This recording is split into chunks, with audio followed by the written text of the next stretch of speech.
Hello everyone. तो चांद chapter number 40 पूंछ। एक दिन स्कूल खत्म होने के बाद चांद घर जाने की तैयारी कर रही थी कि ओए भागता हुआ आया। उसने फुसफुसाकर चांद से कहा, हेडमास्टर जी किसी पर बेहद नाराज हो रहे हैं। कहाँ?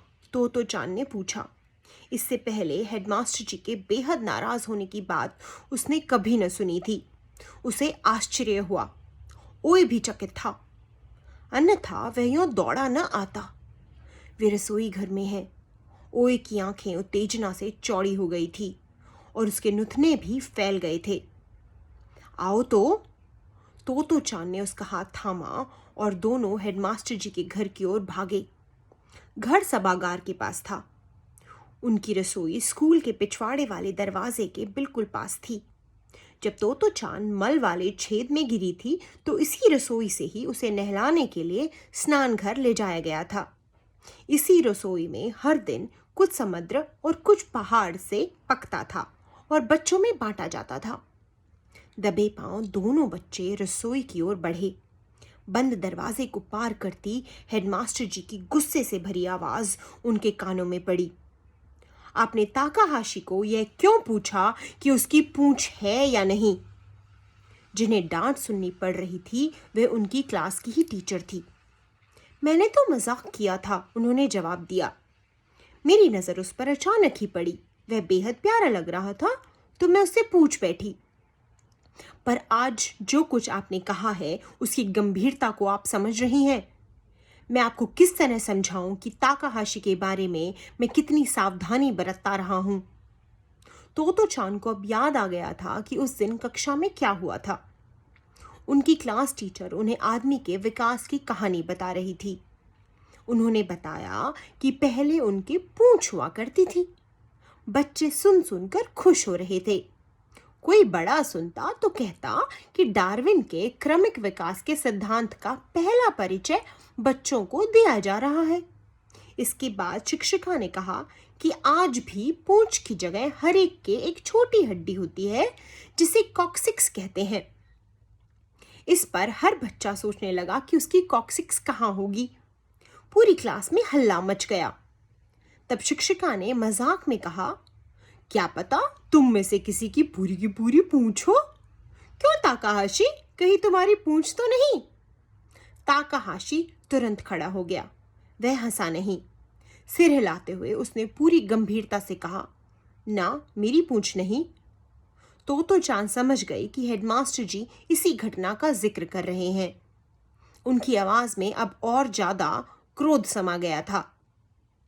क्या आपको इस बात का एहसास है कि ताकाहाशी को कहीं तुम्हारी पूंछ तो नहीं है पूछने पर कैसा लगा होगा? बच्चे अध्यापिका का जवाब नहीं सुन पाए। चांद यह नहीं समझ पाई कि पूंछ की बात से हेडमास्टर जी इतना नाराज क्यों हो रहे हैं।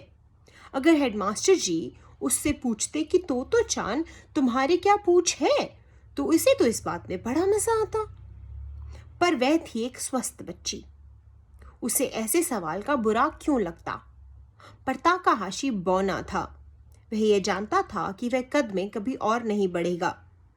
और यही कारण था कि खेल दिवस पर हेडमास्टर जी ने ऐसे ऐसे खेल करवाए थे जिनमें ताकाहाशी जीत सके। स्कूल में वे बच्चों को निवस्त्र नहाने देते थे जिससे ताकाहाशी जैसे बच्चे अपने शरीर को लेकर संकुचाना भूल जाएं।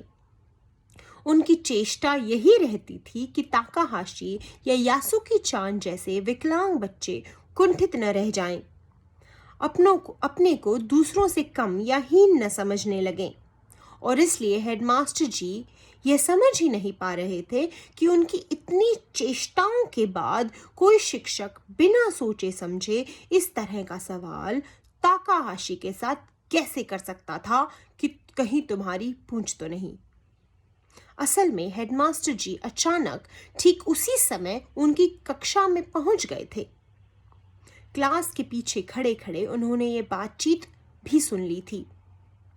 चांद के कानों में अब शिक्षिका के रोने की आवाज पड़ी। मुझसे भूल हुई, उन्होंने सिसकते हुए स्वीकारा। मैं ताकाहाशी से कैसे माफी मांगू? हेडमास्टर जी कुछ न बोले। तोतो चान ने कांच के उस पार उनका चेहरा भी नहीं देखा, पर उसका मन हो रहा था कि वह उसी वक्त उनके पास दौड़ी जाए। बात तो वह पूरी तरह नहीं समझी थी, पर उसे यह जरूर लग रहा था कि हेडमास्टर जी बच्चों के सच्चे साथी हैं। ओए को भी जरूर यही लगा होगा। तोतो चान यह कभी नहीं भूली कि हेडमास्टर जी ने उनकी क्लास टीचर से अकेले रसोई में बात की, दूसरे शिक्षकों के सामने नहीं। इस घटना से ही पता चल जाता है कि वे एक सच्चे शिक्षक थे। हालांकि यह बात खुद तोतो चान उस समय नहीं समझ पाई थी, लेकिन उनके शब्द और स्वर हमेशा के लिए तोतो चान के मन मस्तिष्क में समा गए। वसंत तब आया ही था। तोतो चान का तमोय में यह दूसरा वसंत था। स्कूल का नया टर्म भी आरंभ होने वाला था।